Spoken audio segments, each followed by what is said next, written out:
થતી હતી ત્યારે અહીંયા કરોડો રૂપિયાનો ખર્ચો કરી અને કેનલ લગભગ 10,000 એકર જેટલી જમીનમાં કેનલો કરી છે અને ખાલી 200 મીટર જેવું એનો હાંધો કરવાના વાટે આ કેનલો બધી તૂટીને 3 ભાગ થઈ ગઈ છે અને એનું કોઈ હવે નવી કેનલ કર્યા સિવાય કંઈ થતું નથી। બીજું કે આ કામ માટે ધારાસભ્ય 1-2 વખત ખાતમુહૂર્ત કરી ગયા છે મારી હાજરીમાં, મને ખબર છે, પણ છતાંય હજી કામ થતું નથી। શું પ્રશ્ન છે? જગદીશભાઈ મકવાણાએ પણ અહીંયા ખાતમુહૂર્ત કર્યું હતું, છતાંય આ કેનલનું કંઈ આ જોડાણ થયું નથી। શું કારણે નથી થતું એ નર્મદાનો પ્રશ્ન છે।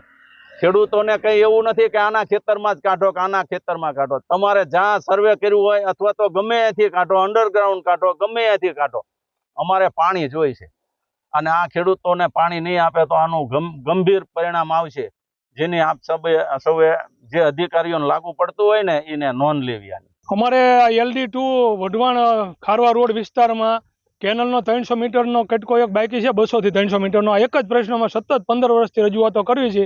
આના માટે અમે 4 ધારાસભ્ય આવી ગયા, 2 વાર વર્ષાબેન આવી ગયા, 1 વાર જગદીશભાઈ ધનજીભાઈ આવી ગયા અને જગદીશભાઈ પોતે ખાતમુહૂર્ત પણ કરી ગયા છે, છતાં આનો ઉકેલ આવતો નથી। અને અધિકારીઓને પૂછ્યું, નર્મદાના જવાબદાર વ્યક્તિઓને, તો એમનું એવું કહેવું છે કે જમીન સંપાદિતનો પ્રશ્ન છે।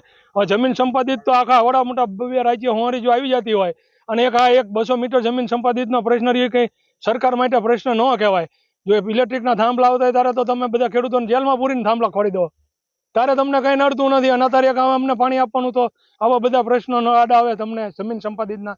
અમારો એક જ માંગ છે, આની અંદર 1 મહિનાની અંદર આ કેનલમાં પાણી ચાલુ થઈ જાય આ સિઝનની અંદર તો જ અમારે પાણી જોઈએ છે, નકર પછી અમારી જમીન સંપાદિત કરેલી અમને પાછી આપી દો, અમારી ખેડૂતને લીધેલી। અમે એના માટે લીગલી પ્રોસેસ કરશું, વકીલ દ્વારા કરશું અને કલેક્ટરશ્રીને રજૂઆત કરશું, ગાંધીનગર જવું પડે તો જઈશું। અને જો આ કેનલ થયા પહેલા જો LD2 ની અંદર ઉપરથી પાણી છોડવામાં આવશે તો એ જે તે અધિકારી ઉપર અમે નામજોગ ફરિયાદ કરીને હાઈકોર્ટ ને સુપ્રીમ કોર્ટ સુધી અમે લઈ જઈશું બધાને। અમારે આ LD2 ની કેનાલ છેલ્લા 15 વર્ષથી બંધ છે, 200 મીટરનો કટકો નાખવાનો બાકી છે અને 15 વર્ષથી ઠાલા વચનો આપે છે। આટલી ભાજપને બહુમતી આવવા છતાંય ખેડૂતને હિતની વાત કરે છે, પણ જ્યારે આ કાર્ય કરવાનું હોય ત્યારે કોઈ પણ અધિકારીઓ કે કોઈ પણ જવાબદાર વ્યક્તિઓ ધ્યાન આપતા નથી। જો આ કાર્યવાહી નહીં કરે તો અમારે નો છૂટકે આંદોલન કરવું પડશે। અમે કલેક્ટરને રજૂઆત કરશું, રસ્તા રોકો આંદોલન અમે કરશું। આ ખરેખર ખેડૂતને અન્યાય થાય છે, તો ઉપર લેવલે અધિકારીઓને બધાને નોંધ લેવી જોઈએ કે આવો અન્યાય શા માટે। એટલી આખા ગુજરાતની અંદર એટલી સ્પષ્ટ બહુમતી આવવા છતાંય વઢવાણ તો ભાજપનો ગઢ ગણાય, તો વઢવાણના ખેડૂતને કેમ અન્યાય? શું વાંધો છે એમને?